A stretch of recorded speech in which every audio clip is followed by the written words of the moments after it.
very hot here. Hot kind of. I'm enjoying it.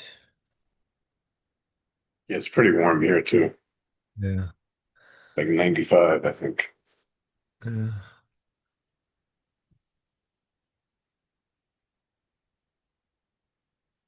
I've been feeling pretty good lately, I guess, could say. It's good. And then, like I said last time, I seem to be getting a little bit better connection with the mantra in a sense of not necessarily bliss, but I don't know. What would you call? Um, I don't know when you have sense the mantra in the background.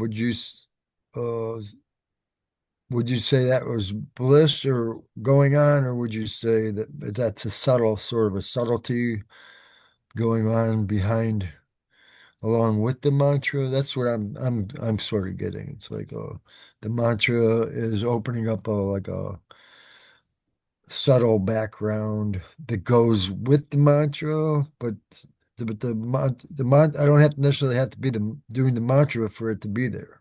It's kind of like Yeah, well, mantra's continuously running. It continuously because you can kind of anytime sort of dive into that through the breathing. You can listen to the mantra running naturally through the body, and the mantra is erasing all the illusory concepts slowly, silently, and permanently. Which, as that's happening, the feeling of expansion, the feeling of bliss, because it's not so much pressurized into I am this limited something. yeah. It's clearing the field.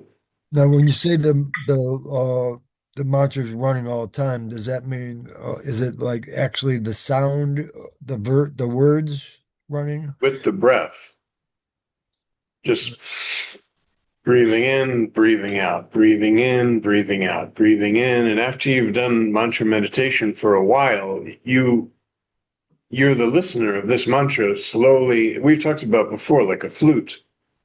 You're playing a flute or you're playing any kind of wind instrument and it's coming out, but there's no particular like trying to make anything. You can just listen to it naturally because, Yeah. as they say in Amrit Leia, I think it's said in Das Bod, to that sound is the natural sound, breathing in, breathing out, and that's the mantra. And so you just sort of fall into that and you listen to it. In the beginning, of course, it's very deliberate. You have to sit there and breathe in and then breathe out. But after a while, then it just becomes a natural part because you and the mantra are one, and everything that seems to be other than the mantra, is just an illusory layer that's being removed. Uh,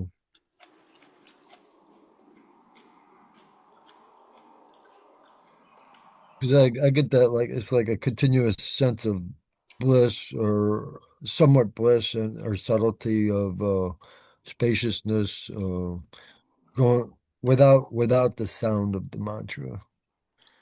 But And yeah, the spiritual intoxication, because presence. You're yeah, going to start to, mantra erases the illusory concepts so that you can start to sense that very, very, very subtle sense of presence that again can only be felt because you're holding a body form. So you're listening to the mantra. At first, you're doing it deliberately. You're sitting. Now it's just running. Most of the time, you can dive right into that sense of presence at will, especially you say this blissful feeling. But remember again, too, it's a feeling as an experience mhm. rather than, oh, this is dissolving. Oh, so that I am that. And at that point of, oh, so that I am that, there's no experiencer, no experience, no witnesser, no witness. Nothing is there. That's that black hole. But you don't have to then concentrate. It's just there, and Mm. then it becomes scenes appearing and disappearing, and you handle whatever needs handling in the moment, knowing that it's just a scene, and the scene will appear and then disappear. Mm.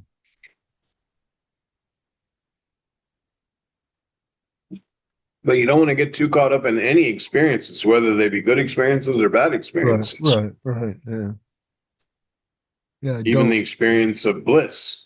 Bliss Yeah. is nice, but it's also an illusion. Yeah, I wouldn't say I get caught up in it. It's just nice that it's there. Oh, yeah, yeah. Mhm. And that's that selfless self intoxication.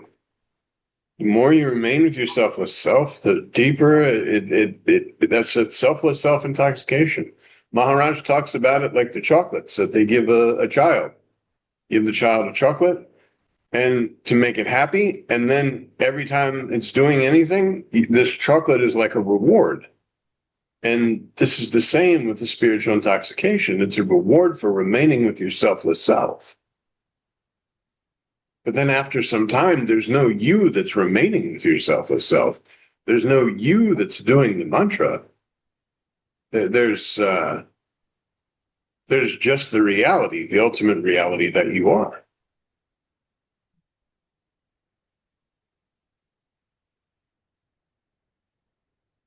And that's why it's not so much getting hung up on an experience as it is that if there's an experience, there's an experiencer. And the illusory experiencer should be removed with mantra.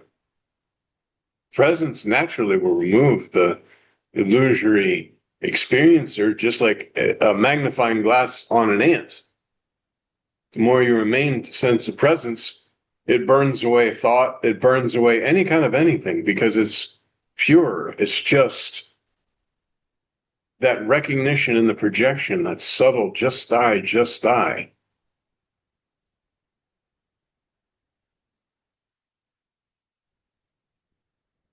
Thought free state without trying to be free of thoughts.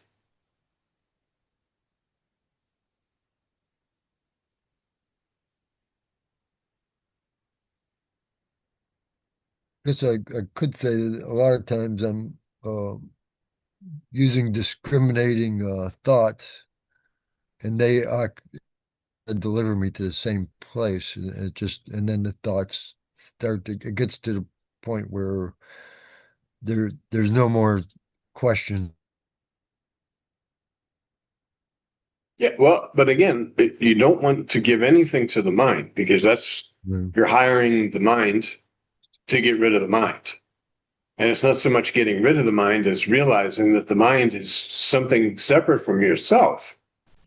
Whether that mind is there or not, you are. That's why in meditation, it's so important to have sort of gotten that sense of presence, that peace, that calmness between two thoughts, so that you can very much understand whether the mind is or is not, I am. I'm definitely prior to mind. Because when mind is no longer sensed, experienced, or there's no pressure of mind, I am. If I was mind, I would disappear with mind. If I was thought, I would disappear with thought. But you cannot disappear. We're all experience ends. There you are. So these thoughts, they're just coming and going, coming and going. But through meditation, when you sit quietly for the first time with mantra and pow, suddenly, oh, it's empty. There's just emptiness. And then that sense of bliss, then that selfless self intoxication rises. Then normally you'll go back to thinking about how much bliss and how much selfless self intoxication is so nice and start the mind machine again. But after some time, you won't.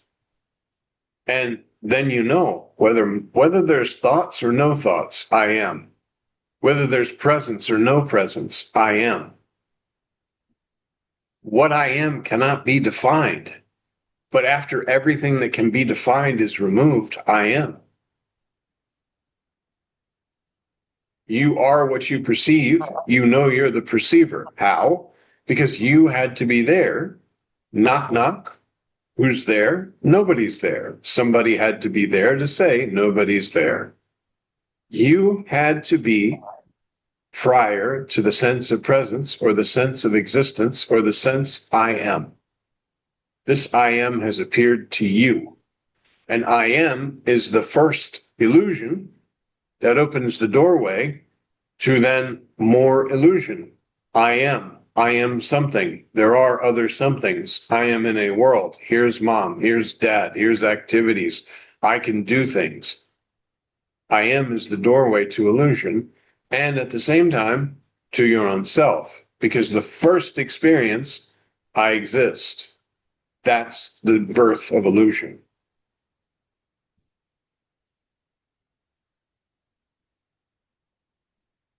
Just like in a dream.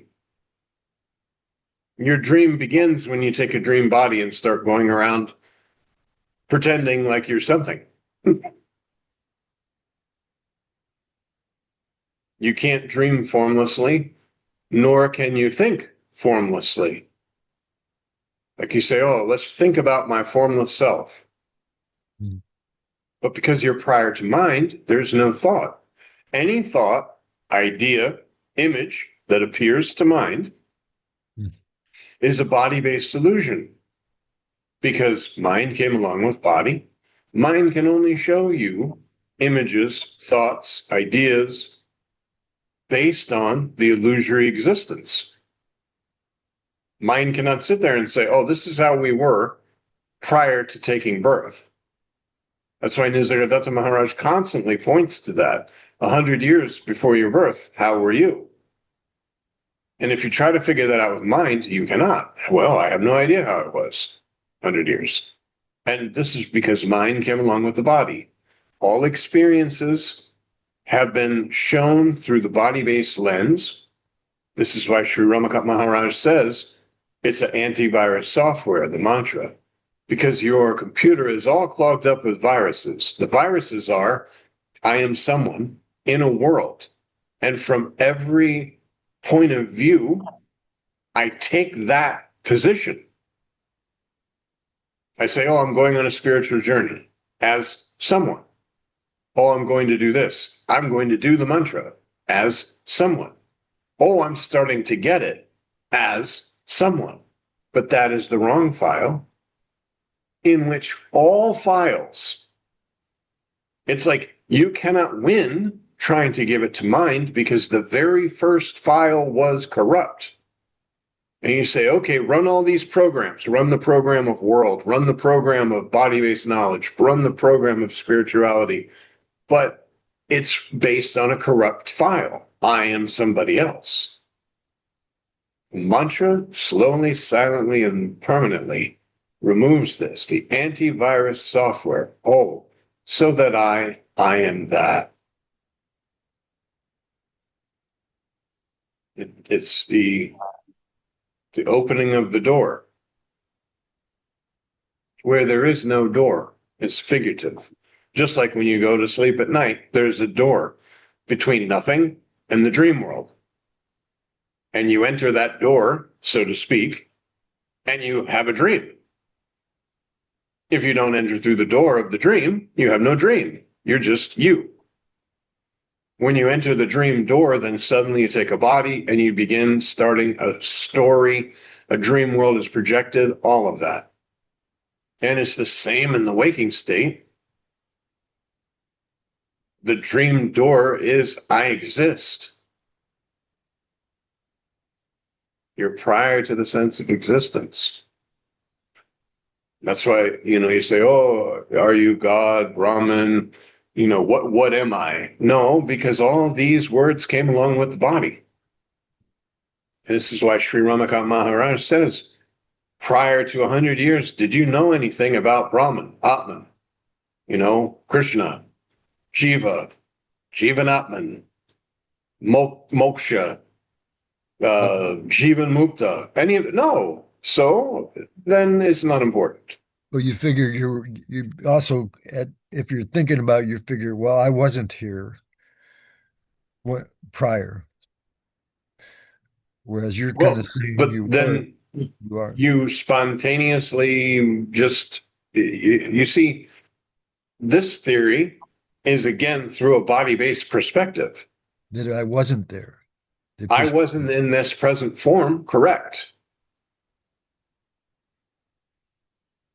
I did not know my existence. Yeah. The sense of existence appeared to that you are without the knowledge of existence, without anything, because you're everything. There was no need for anything because you hadn't stepped into the illusion. You were sleeping and hadn't stepped through the dream door yet, just naturally yourself.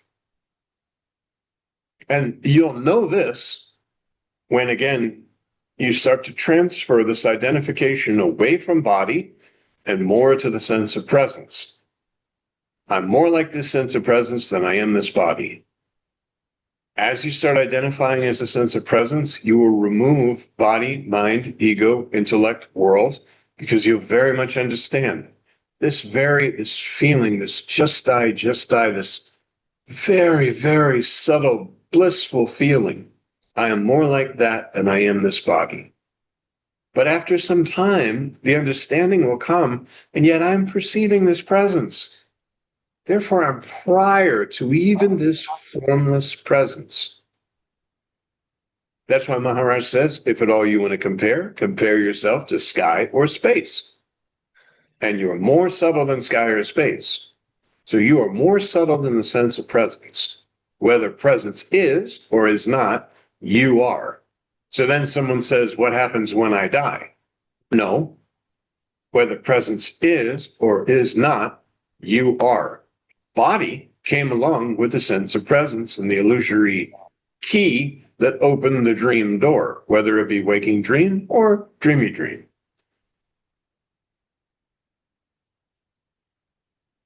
Sometimes I get a sense that there's like an invisible, like a, like there, I don't know if it's me or if it's something, if it's the self or other, it's just like there's like an invisible intelligence or something there that behind it all or something. It's Well, again, the sense of presence is felt through body form. Without a body, presence is there. You're just not feeling it through the body form. And now, when you go two steps back, whether presence is or is not, you are. You can never not be.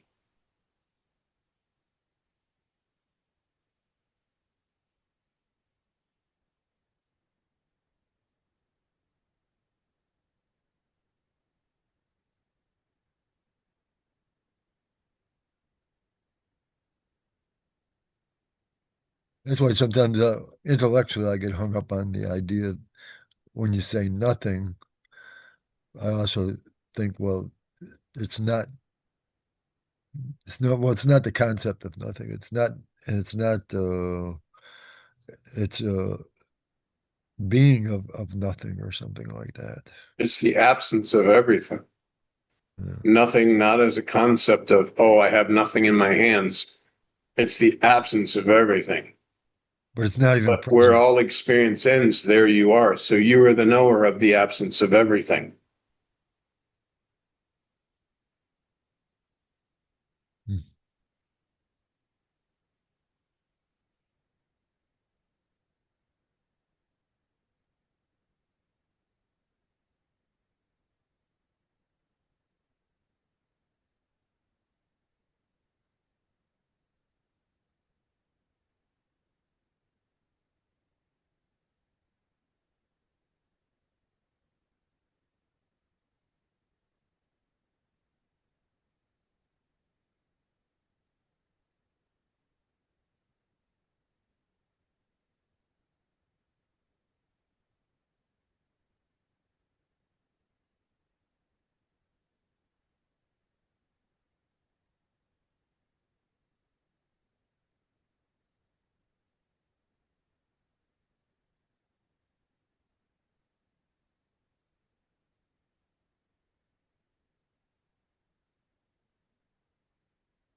I got a cat in the room here, probably. There you go.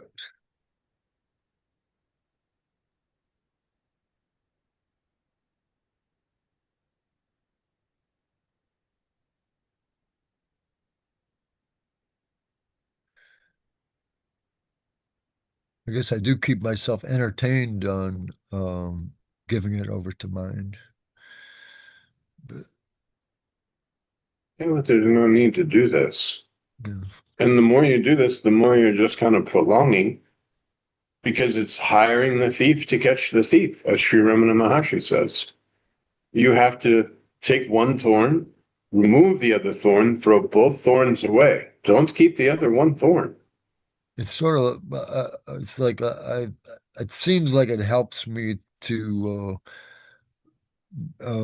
be more present if I know if I'm or well, I guess if I know if exactly what my mind is, or not exactly, but if I could see what my mind is doing, it seems to like to help release the mind by by seeing what it's doing. It's like it by actually seeing the limitations of the mind helps the limitations to fall away. Well, the limitations of the mind, there is no mind. So your attention gives birth to the mind. Yeah. So it's still cycling. It's still part of this cycling, I guess. Yeah, yeah. It's that factory of thoughts. Even though, okay, I'm not actively involved in thinking, I'm still observing these thoughts. So there's an observer observing thoughts. You're creating an illusory thinker where there doesn't need to be one because there isn't one. But a lot of times bliss does appear in the middle of that, and then it stops. The cycling stops. The so it's sort of like Mantra, mm, mantra would be the preferred method, mm. definitely. Especially if you're starting to fall back into observing thought, mantra. Just just remain. Because the more mantra you're doing Uh, mantra deliberately, then suddenly you're sort of the one doing the mantra is fading away with the mantra because it's being erased. And then there is no need to contemplate or think or do anything like this. Because again, even in your dream, you might be able to contemplate the dream. You might even be able to realize suddenly, I'm dreaming. But of what use is this? And you say, well, when I'm in my dream and I realize I'm dreaming, I know it's false. But what use is that? When you wake up, you know it's false. When you know yourself in a real sense, it's false. There's no need to contemplate in a dream or in the waking world. In the beginning, yes. In the beginning, you are pretending to go on this spiritual journey of getting books, and then a master appears and you start to search. Luckily, nowadays, I think it'd be very easy because the internet is there. So as soon as you start to get any kind of tinge of curiosity, you can shoot out and find these things. You'll find something that'll lead you to something that'll lead you to something. But all of that, again, is in the dream. right. And once you know yourself in a real sense, you understand this. But as you're imagining your progression, you can be a quote seeker because there's still the form of the seeker,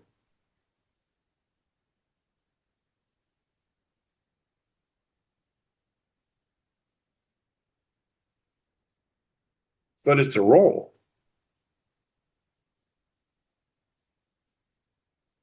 I mean, you don't discount it because many people who are listening to our videos are on various different, in this moment, understanding. The more you listen, the more you go back, you listen to Sri Ramakant Maharaj, will lead you hopefully to read Ultimate Truth and Selfless Self, and then that'll lead you to I Am That and Amrut Leia and Master of Self-Realization, and you'll want to listen to more and more, and then you'll understand the speaker and the listener are one and the same. It's the same message.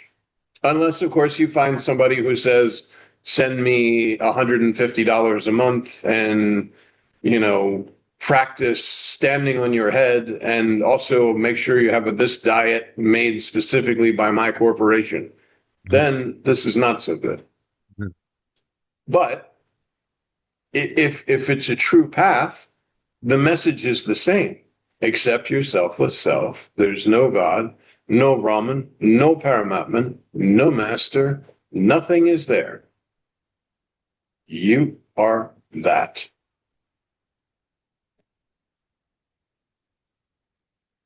It is fascinating though that like as I seem to be, I don't know, what progressing or something, it's like you start to see different senses of oneness. Like I'll start to see myself in everything and everything Yeah, in yeah. me, and it's still an experience. But it is interesting that that happens, and it is pleasant. It's like it's kind of almost, it seems kind of profound, but it's like no big deal. But you just see it. It's just something that seems Yeah. like closer to the truth or something like that. That's the reality. My presence is in every being. Therefore, there's no enemies. There's nobody trying Mm. to get me, so to speak, because behind the eyes and ears of everyone I am. And that They're that's bodies, empty vessels. This is a lump of goo, nothing more, nothing less, animated by the formless presence, it seems like just a as in your dream. yeah. But then I conceptualize it and I say, well, that's selflessness appearing. You can see it is selflessness, like a manifestation of selflessness or something. Well, but again, it's just like in a dream. Yeah. Yeah. Take a dream body. Yeah, it's gonna pass. You have a whole dream experience. There's talking, there's people, there's experiencing experiences. You wake up, you know it wasn't true. All those were my own self. That could not have been anyone other than. When you know yourself in a real sense, this so-called waking dream world is the same. Then you also know that you are not an individual. Correct. It's just one, it's almost like oneself, but that's saying too much. Well, you know that there's no such thing as, just like in a dream, you know, all the dream characters are not true and that they came from formlessness that you are. You very much understand this waking world is the same. And then you understand more. The two bodies got together, created a lump of goo. This lump of goo then came, just like in a dream, suddenly there's the realization that I am something else. These two parents are teaching this little lump of goo that, boom, I put a label on you. You do good things, you do bad things. Sense of doership comes, sense of I exist as something separate. Here's mom, here's dad, here's me, and we're in this world. And it's same experience for the pigs, for fish, for anything. Yeah, Two lumps of goo get together, create another lump of goo, and therefore then go along. that's when I understand the elements and that aspect of the teaching. Yeah, and that's all it is. Yeah. And that's why what happens to this body when the presence can no longer hold it? Well, presence is everywhere. So nothing, body's burned or buried, goes back to the five elements. That's it. So What it's like happens when I'm getting sick? Well, that's a disturbance in the five elements. in a rational terms, you could say you're totally separate from the elements. Well, you're the power that moves them around, sort of, kind of. Mm. Again, they're all illusion. The five elements are illusion. When we talk about the two bodies getting together and having a lump of goo, this is an illusory, the bubble of illusion. All of this Yeah. contained, this birth, death, life, time, space, all of that is within the bubble of illusion. And that's why I was just reading, going in Das Bod, the part where it talks about every element is with within or within other elements. They're all like that's the I don't know what you have the gunas. That would be the middle guna. Uh, I suppose where it's a mix of everything. Everything is in something one of the other elements anyway. Well, the whole thing with Das Boot is it says, okay, here's how all the elements came about, right? Uh, And each one kind of evolves into another. And then the dissolution of the universe. This is how all the elements go away to nothing. But understand that the elements are within the bubble of illusion. That's uh, why the explanation, here they are coming in, here they are going out. uh, And it, it's because they're not true. And even the gunas, you say, oh, sattva, raja, tamas, or whatever. Okay, those are to try and describe the particular like actions or activities, and yet they're not you. uh. So They're sort of the movers of the five elements, so to speak, but it's not you because you're never involved. Even whether you know yourself in a real sense or you don't know yourself in a real sense, you've never been involved in being a body in a world. Just again, the same as when you sleep at night. You've never been involved in a dream world. Never. Never have you taken a body in a dream.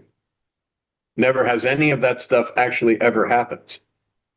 uh, And it's the same with the waking.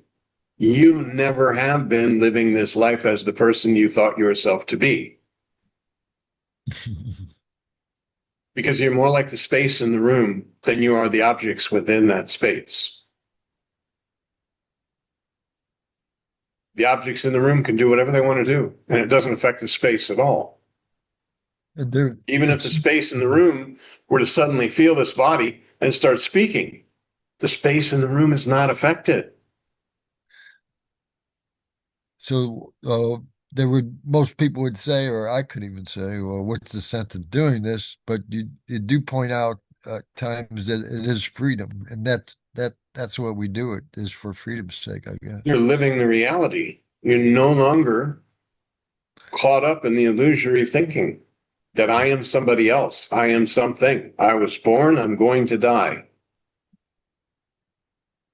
If I have some kind of challenge that comes up, I don't like throw my hands up, oh my God, what to do, whatever. It's a spontaneous action in the moment. It flows through.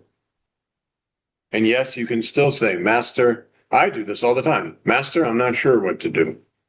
And then you just wait until the action spontaneously arises. Mm. Yeah. Otherwise, you give it to mind and you think about all the different various outcomes. I don't know if you've ever done that, but you can sit on your couch and say, well, should I go do this or should I go do that and this and this and this? And then you wind up going and doing something that you weren't thinking about, but you spent 20 or 30 minutes thinking about all the different things. And Yeah. yet the reality was the spontaneous action was where you are. It, So when you sometimes know yourself in a real sense, you don't get involved in all that. yeah, that it's sometimes I've felt that it, it's one thing I sort of like about myself. I won't uh, jump in. I'll wait till I have to do something. A lot of times, you might call it procrastination, but also it prevents me from doing stuff trying to do stuff too soon, and then it just naturally happens, and it turns out okay, anyway. So But even that is a thought process of I'm yeah, sort of yeah, waiting. I'm sort yeah, of it literally is just spontaneous action in the moment. Excuse me. Pick up the water, drink it, put it down. Not, oh, this water looks so delicious. Should I drink this water? Should I not drink this water? So you're not really What going time anywhere. yesterday did I drink You're not this really water? going. You're not really going anywhere anyway. It is literally just spontaneous action in the moment. And even deep in illusion, you do this all the time. You just call it just like, oh, I had an epiphany, or oh, I had some kind of an intuitive thought that came to me that said, oh, I should do this, or oh, let's do X, Y, Z. Yeah. But in reality, that's just a spontaneity. Even if you're still thinking about yourself as someone or doing something, or a basketball player or a football player, when they're quote in the zone, Yeah. they do all these actions and they're all perfect, just precision, but they are certainly not thinking about each step, each movement. They're in the zone. It's a Yeah. flow, it's a Yeah. natural flow. Yeah. If a basketball player had to sit there and think, okay, I have to dribble this ball so many times and I have to do this and do that. No, it's just like flow to the basket. Which is a selfless process, I guess you could call it. Yeah, you're not creating a you doing something. Now, of course, at the other end, they're slamming the football down on the ground and jumping around for joy. They're Yeah. taking the ownership and doership, Right. Right. but the action itself is spontaneous. Yeah. Yeah. Mm.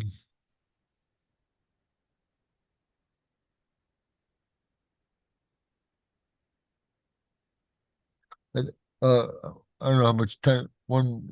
How much time do we have left? About. This little sign came up and said your meeting will end in 10 minutes, but it came up a little Okay. while ago. I'm not sure how much time. Okay. Well, anyway, another topic that I thought of earlier this week was that I think it was in what's the name of the book? Consciousness and the Absolute. Hmm. The Miss Argadata says something about they asked him about his pain, how painful it is, and he said something about he or maybe it was maybe it was us that went over this, but he turned he gives it over to the I am, Hmm. which made me think of what they used to teach in when I used to go to AA meetings. I went for quite a while, just fell away from it, but they use this term "turn it over," and that's like turn it over to give it back to God, to give it over, give it to the